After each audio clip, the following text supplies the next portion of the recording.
Hello, my name is Shemer, lawyer and mediator. I just came back from the garage and I want to talk to you about my negotiation there. Well, I negotiate all day long and sometimes negotiation can be agonizing. To have fun in negotiation, you must prepare. If you use the other side info and line of defense against him, you will know no agony. Some lights went red and yellow in my car. It's a hybrid. A lot of lights.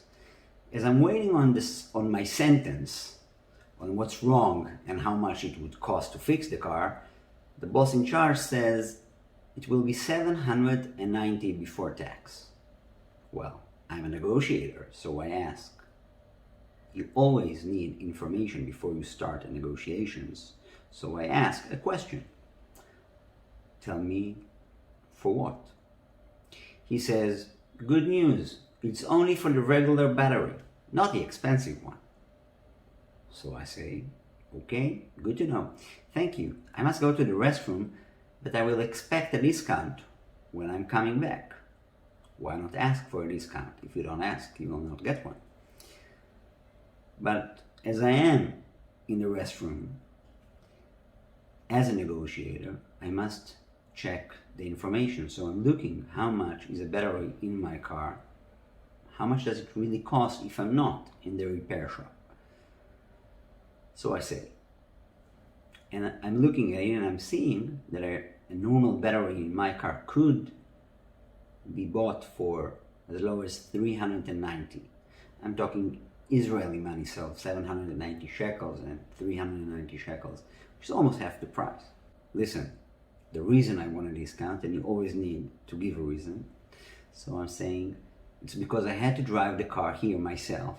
It was half a day wasted, and I didn't work today or yesterday because of the car problems, so it already has cost me a lot. When I come back, he says to me, I looked at what I can do for you and you have 10% discount. And you could be saying, wonderful, I got 10% discount, but 10% out of what? And how do I know that his price is real? So I'm saying, and I always say that, it doesn't matter what he says, not enough. I need more. Why not saying that? That you never know how low he can go. You know he's gone enough when he cannot go anymore on the direction that you want him to go. And also, you need to give a reason. So, why not give another one? So I'm saying not enough, just look it up, and I can get a battery for 390. 400 is a much pleasing number for me. Can't do that. We checked your car. If you buy nothing from us, only the check itself is 400 for testing all the batteries in your car.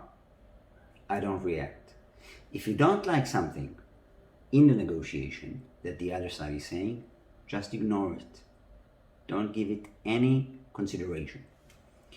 And I say, well, I do all my services at your garage. I came to you. I could have gone somewhere else. I could have gone somewhere near my house. I have places that are nearer to my house. I need a better price. Let me speak to your manager. Okay, so now I've told my story to the manager, and he says, okay, I can give you 20%, more than that, I lose.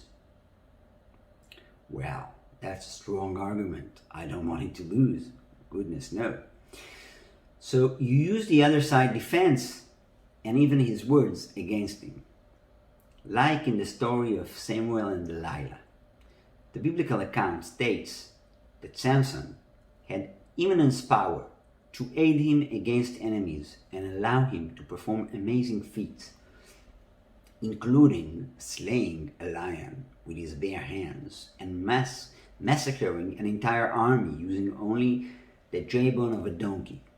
However, if Samson would cut his long hair, he would lose his strength.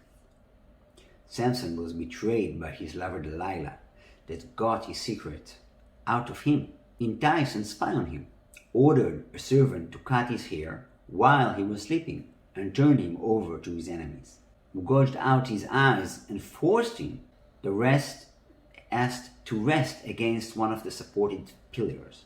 After being granted the permission, he prayed to God and miraculously recovered his strength for one last time, allowing him to bring down the columns, collapsing the temple and killing more enemies than ever before. That's Hebrew Bible. So I said, how much are you paying for the battery? Because if he says, after this I'm losing, so I have to ask, how much is it? What's the price that he's losing from? If that's the price he buys, that's not logical, right? It has to be lower than that. So after I ask him, and I go with him to the place he wanted me not to go, he says, okay, I give up 25% off. So we close at 500. Negotiation tactics are everywhere, not just in the courts, not just with your partners, not just in the garage. Everywhere you go, you must use the same tactics. You must use the same system. You must use the words and the power of the other side in order to convince them to give you what you want. I was Daniel Shemer, and if you liked what I'm teaching, you can check out my negotiation courses. See you in the next lesson.